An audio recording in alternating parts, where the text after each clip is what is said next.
Well, good morning, everybody. Welcome to Gentian's bi-weekly updates. Thank you for joining us today. I'm glad you are with us today. And as usual, we always like to start off by going big. So I will actually pass it over to Chris for him to start by going big. Thanks, Ken. I appreciate it. So going big today is adaptability. A lot of things are going on today, but my daughter's birthday is in 2 days on the 29th, 3 days on the 29th, which is awesome. So she's turning 16. So to be grateful today, there's an awful lot to be. There's sometimes you have to look for it, but today there's plenty to be grateful for, and we'll talk more about that as we go along. Ken, you obviously started. How about we go to Zach? Thank you, Chris. As you mentioned, always a lot of things to be grateful for. But specifically last week, I had the opportunity to study with some of the top advisors and CPAs from across the nation, and really extremely blessed and humbled to be part of the team we have, both as you as part of our Gentian family and also our team, just because in a room of 200 other advisors from across the country, we're looked upon as the example. And I was called on probably 10, 15, 20 times of what is Gentian doing? What are you and Christody and the team doing? So just extremely honored and humbled and blessed to be part of everything that we have going here. Awesome. Thank you, Zach. Ken, I assume you gave your go big from yesterday, Mr. Parker, right? Yeah, no, I kind of kicked it off and I put it to you right away. Keep it right to me. Well, I'd like to hear yours. Yeah, my go big is we celebrated our Parker, our son's birthday. His name is Parker. He turned 9 years old yesterday. So there was cake and balloons. He loves the American flag. He's like the all-American kid right now. So a lot of things. It actually looked like the 4th of July in our house. But anyways, that's our go big. And also we got to celebrate Peter and Lindsay's celebration as well. It's a wonderful time. Glad to see them together as a couple and enjoying themselves as well. So awesome. Well, thank you very much. Appreciate that, Ken. How about yourself, Mr. Mann? Thanks, Chris. Man, I'm just super grateful. I was reflecting on this on the drive home yesterday about, every day we get to work with some of the most affluent people that I've ever met. And that's talking about our clients. I mean, truly, every time I have the opportunity to sit in a client meeting, I am learning so much about not only all of you, but just things that happen in the world. I mean, it's incredible the perspective that you bring, and I don't want you to ever stop sharing that. So thank you. Yeah, absolutely, Michael. Thank you very much as well. Well, a couple of things today. I want to say after the go bigs, I appreciate it, but I've got a word for today. The word's endure. Endure. I looked it up in the dictionary. The dictionary actually listed as to carry on through, despite hardships, undergo or suffering, to put up with and tolerate, to continue to exist and to last. Why do I say endure? Because corrections cause us to need to endure. It's what's going on presently. A lot of you feel it. It begins to get long in the tooth, but it doesn't really care how we feel. They're going to continue on. Corrections, and for those of you who've been with us for many years, I know that you recognize this. You've seen it. You've been through it. You recognize that it's uncomfortable but necessary, and this reduction sets up for the prices and the increases that are to come. For those of you who are new, it's a bit different. We understand that you're probably uncomfortable. Oh my gosh, what have I done? Might be the statement that you said. But whether you're new with us or whether you've been with us for quite a while, we'll help you get through this. Endure it. These are not times of joy when the market's correct. For us, we look at the opportunities that happen from them. So there's quite a few things that go on, but I really look at that and I say, for those who are new, again, be with us, be ready to endure. We're here for you. Reach out if you have any questions. We are here for you, and we're going to continue with this. But what I don't want to be is alarmist. These are natural. These are normal. Got a lot of friends in the industry that have all been reaching out to me about, oh my gosh, what do you say? What are you doing? Oh my gosh, what are you doing? What are you saying? And this has been very common, even at the national conference last week. Some of the top advisors were reaching out to me saying, my gosh, what are you doing? And I said, I'm doing what I always do, being consistent, being a rock for you. I'm not freaking out because I know this is normal. And we've studied enough history over time to understand with perspective. And we've been through this with you, that this too shall pass. So I'm going to call this title today, Endure. Now, I don't want to, belittle the corrections and how they feel. The great thing for all of you, congratulations. You guys have been behaving very well. I know how you feel. We feel the same way. We've just learned to understand that it's part and a necessary part of this business. You've heard of bull markets, you've heard of bear markets. I think we came up with the term kangaroo market, where it jumps around all over. That's kind of what's been happening here. I think Zach came up with that idea, so I wanted to share that. There's inflation out there, and then some horrible events yesterday in a town in Texas, which we really pray for the souls of those who were involved in any form. We don't like to bring those up and talk a lot about them because I think that our society will bring up that plenty. But if you know or are connected to anybody who's in that, or we all are anyway, now take a moment of silence today. It's coming up. One of those things where we haven't had them in a long time, but especially when children are involved, it's quite a sad event. So we just want to make sure that you understand we pay attention to all these. We're just not going to inflate them and reinflate them. And I will never mention the name of who did it, nor show you their picture, because I think that's, in my personal opinion, that's, I can't tell you the word. It's not right. So I'll just leave it there. But as we head into Memorial Day weekend, it's a chance for us to reflect on really those who really gave us the freedom to be here, and who gave us the freedom and served and lost their lives. And they gave us a chance to complain from a safe place. So you think about that.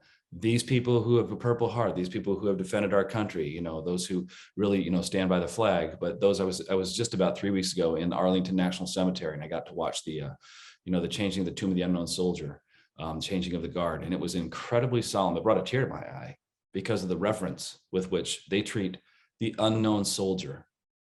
And that's what Memorial Day is about. Now, you look at this, and I want to make sure that we reflect on that. Memorial Day, it was originally known as Decoration Day, and it's a federal holiday in the U.S. It's for mourning U.S. Military personnel who died while serving in the United States Armed Forces. A lot of us also begin to just Memorial Day for people who've passed before us as well. But it's observed on the last Monday of May. It was formally observed on May 30th, 1868 to 1970. Then people visit cemeteries and the memorials. You'll see many people have different traditions that go with them. But the Tomb of the Unknown Soldier, I think in visiting Arlington National Cemetery and seeing who was there, what they did for us, and all around DC really kind of brought some reverence to what Memorial Day is, and even brought a little more special meaning to it.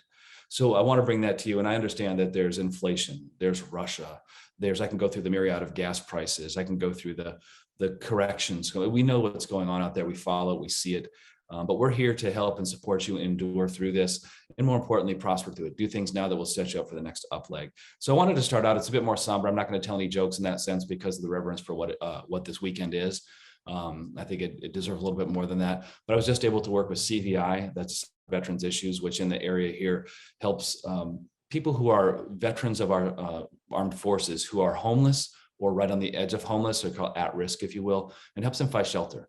So we've recently done some work with them just to help them and help their purpose as well. So you might see some of that coming up. There's a couple of things we're supporting that on the Thursday, July 7th at Gathering on the Green. That outing is for them. So we're raising money for them in that category as well. With that, what I like to do is maybe shift gears here, and let's take a moment. Let's do for a moment here, Mike's Minute. How about that? Sounds great, Chris. So I kind of wanted to just bring some perspective and a little bit of my own perspective to kind of some of the things that, as far as the markets are concerned, what's been happening. So I hear a lot of people who talk about corrections and all of these things, and in the moment it doesn't feel normal and it always feels different. Well, I've worked for Gentian for 3.5 years now, and there's been 3 corrections of 15% or more. The 2 prior have both come all the way back and exceeded where the market highs were previously. And so why should this one be considered any different or anything from that regard? The S&P 500, yes, it's down year to date. Yes, it's getting close to that being in the territory of a bull market, or of a bear market. But at the beginning of the week, the trailing 3 years in the S&P 500 was up 13%. So that's 13% year over year to Monday in a year where the market is down 18% at that point. That's 13%. We plan for 4% return throughout to accomplish your financial goals. So right now is not the time to sound the alarm. It's the opportunity to do all the things that we've talked about and to stay the course. So thank you, Chris. Absolutely, Mike. Thank you very much as well. Excuse me.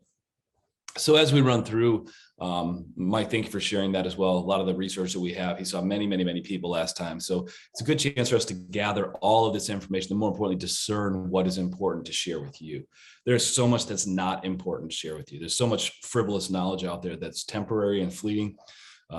When you look at the bigger picture, it's what we look to bring to you. So the beautiful thing is over these 3 years Mike's been with us and our team is that we've been able to reflect on what is important to share. So, and what's noise.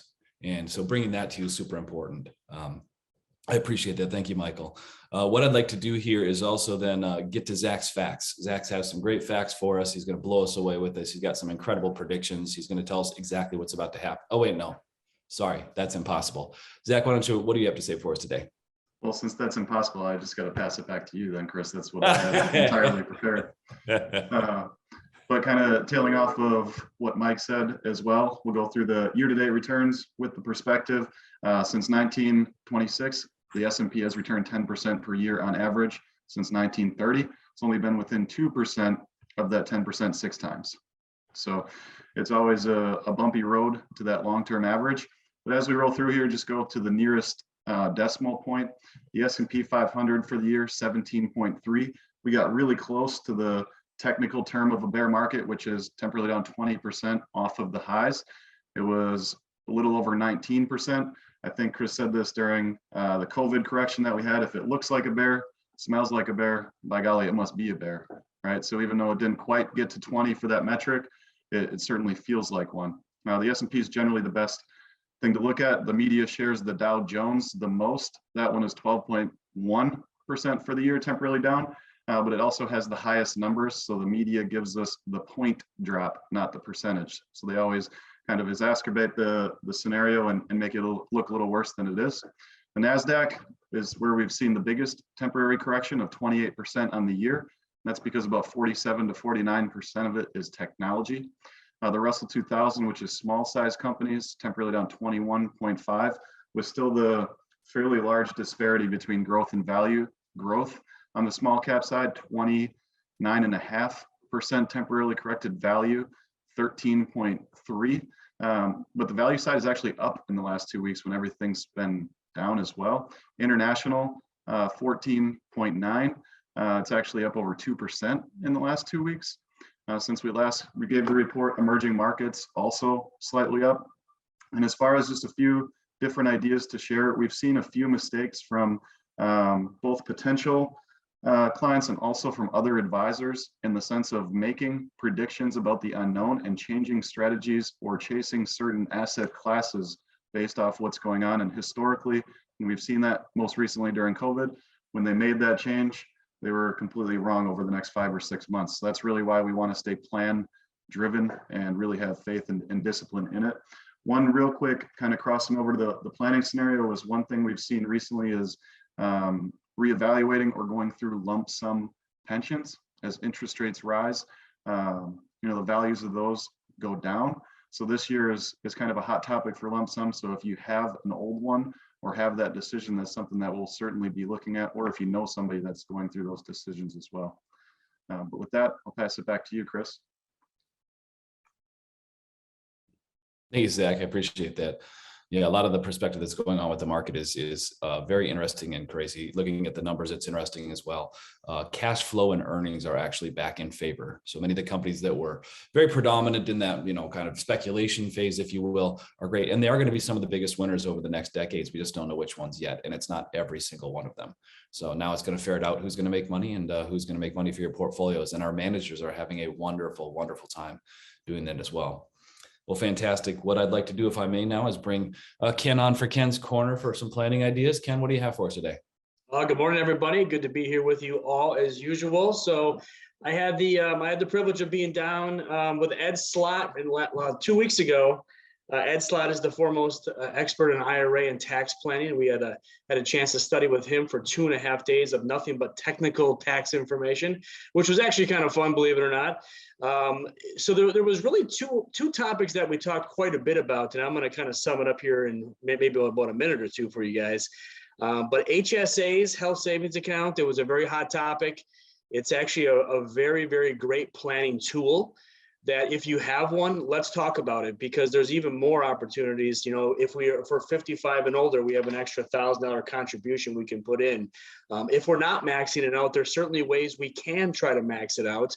So for example, payroll deduction. You know, with HSAs, we have the option to either write a check to our HSA, or if our employer allows us to, actually make it through a payroll deduction. And so when you do a payroll deduction, you actually skip some of the taxes versus by doing by writing out a check to your HSA. So a little small nuance with that, but we can save some money just in taxes alone.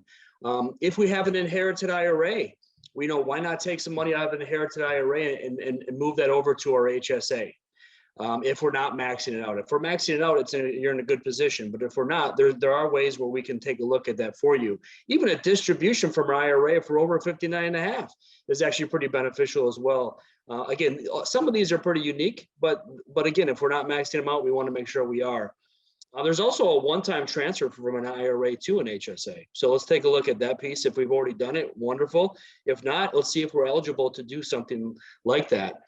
This one may be for some of our children, grandchildren that are out there, but from 24 to 26, there's actually a really unique age there. And so because you're off from a tax standpoint from parents, but you're on from a health insurance standpoint. So there's actually 2 years there of a gap where we can actually make a family contribution if someone's 25 or 26 years old, because they're on mom and dad's health insurance, believe it or not. So there's ways here to get money into the HSA, which stands for Health Savings Account. The other one we learned about is beneficiary planning. It's probably our biggest calling for you. Number one, we help you retire. Well, we want to be your guide for retirement. Maybe our first or second biggest calling is going to be there for you when a spouse or a significant other or a friend or a family member passes away. We're here for you.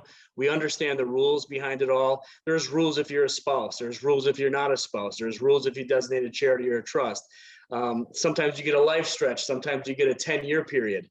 I brought this one up for a passing of a spouse. I said, okay, let's say if a spouse passes away, and maybe the surviving spouse doesn't necessarily want the RMDs, the required distributions out of an IRA.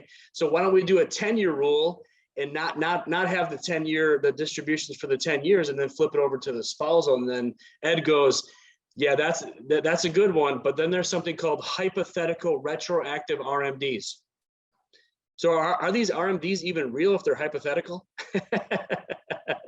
But anyways, there's a lot of crazy rules out there right now, and it's getting more technical and more technical and more technical, and we are up on that for you. So if it's your scenario, we will be there for you. We understand the rules. We'll help you guide and make the best decision with you based on your money there. So with that being said, those are some of the planning ideas. I'll pass it back over to Chris. Thanks, Ken. Yeah, we had an incredible week last week of learning with the week before at APFA at SLOT. You're going to find also with the national conference, there was an awful lot of learning, which is great. There's a lot of great stuff to bring to you. And a lot of it too is learning what we should be bringing to you. I want to shift gears here real quick and move into something before we come to our announcement. It's at Gentian and what's happening. But what I'd like to do is I want to talk on a subject that many of you have probably looked at if you're near retirement, in retirement, or well into retirement, but it's called, what is the good life? You guys remember, I really look forward to this. I want to live the good life. I want to retire. That's the finish line. And a lot of you get there and they say, is this it? Is this the good life? And why is that? Because sometimes we get there and we forget what it is we're there for. We lose the purpose, where maybe work was our purpose. The relationships at work were our purpose. And we got up every day because we had to get somewhere, right?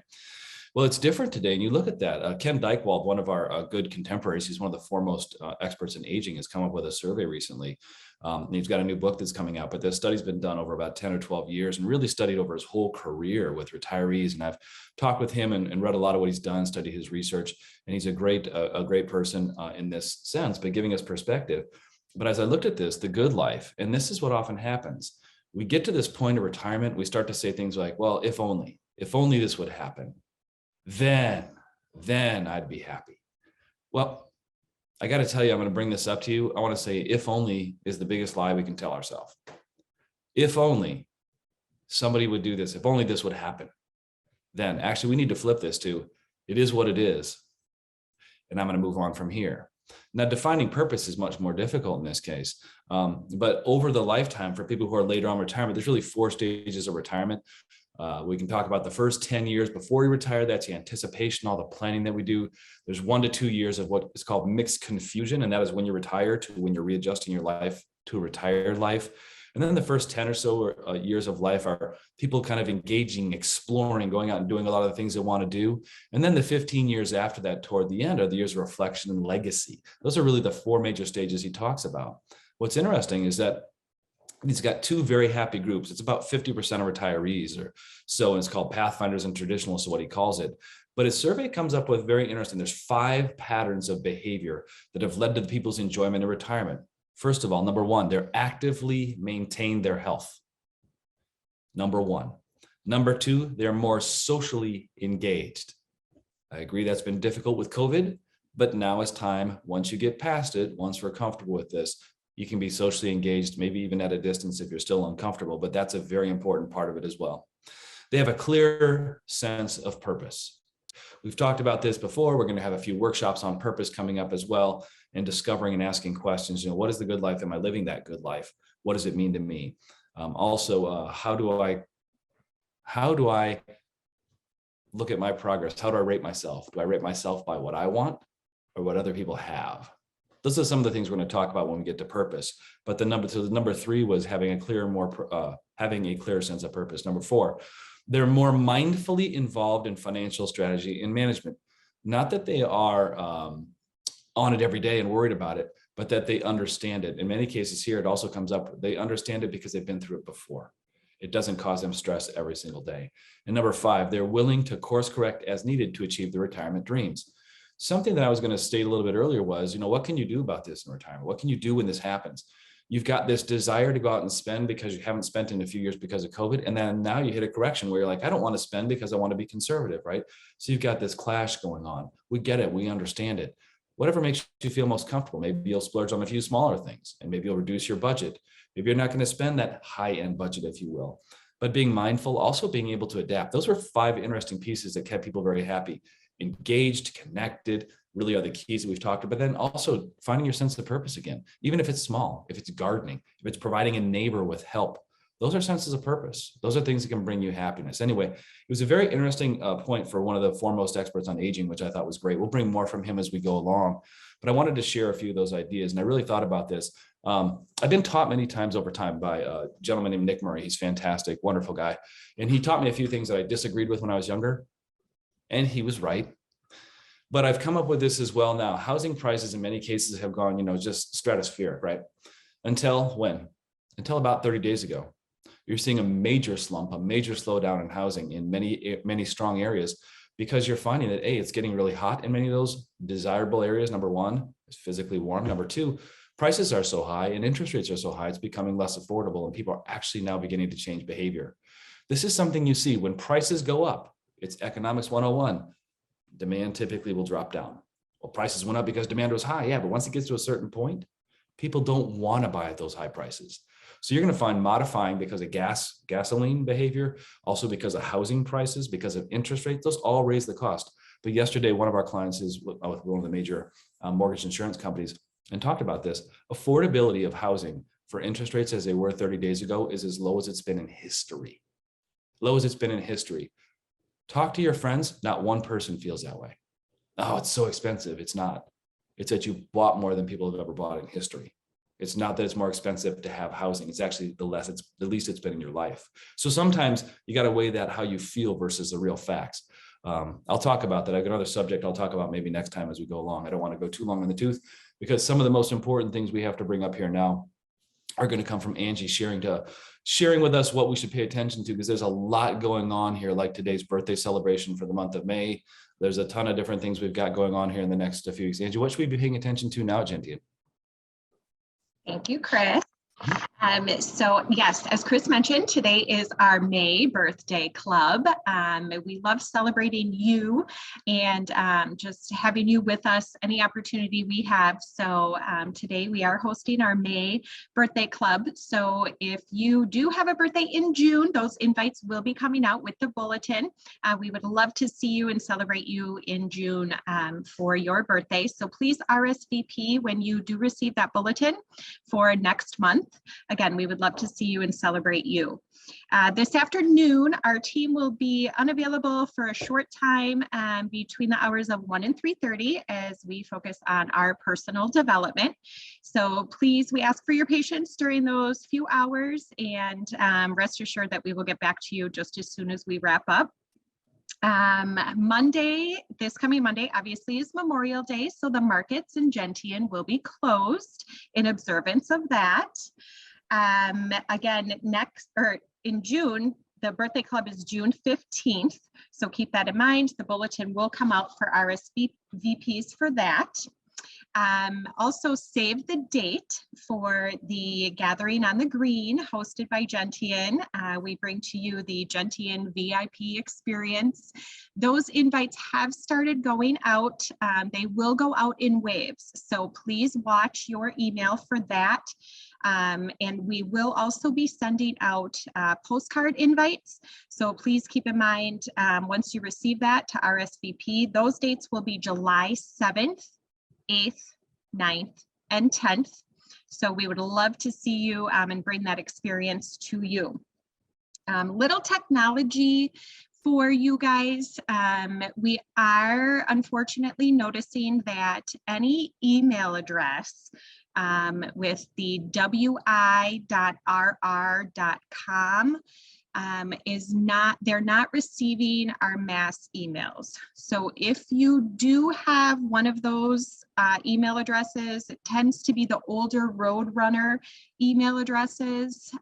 Feel free to give us a call. There is a workaround around that, and we would need to set you up with a different email address. It's very simple to do. So it's creating a new Gmail, a new Yahoo.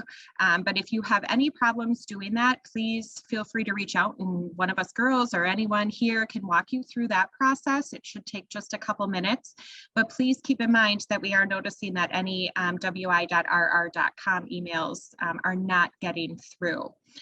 Also, we will see you guys back here in 2 weeks, Wednesday, June 8th, for our next bi-weekly webinar. Awesome. Thank you very much, Angie. I appreciate that. What I wanted to do is just touch base with you again. And I wanted to say today, if you have any questions, we're here with Gentian's Plan It, Live It, and Give It. And this is extremely important with us. We're going to talk a little bit about some purpose workshops coming up, but we're very serious about our guidance to you. We're very serious about studying for you and doing what we do for you. This whole team, as I've seen it just this last week, and all of the planning, all the preparing for what we have coming up today, the preparing for our meetings, and also all the learning we've had in the last week and the kind of sacrifice people put in for it. They're definitely working to do everything they possibly can for you, and we as a team are. So thank you again for your trust in us. We really appreciate it. You are what makes this practice, one of the top in the state, in the US, whatever they call it, whatever somebody else wants to call it. But most importantly, hopefully it works best for you. That's our goal. With that, I want to sign off here today at Gentian on the biweekly webinar. We'll see you again in 2 weeks. But if there's any calls, anything you want in the meantime, please be sure to let us know. We're here for you. Have a great one. Have a great Memorial Day. Thank you, veteran.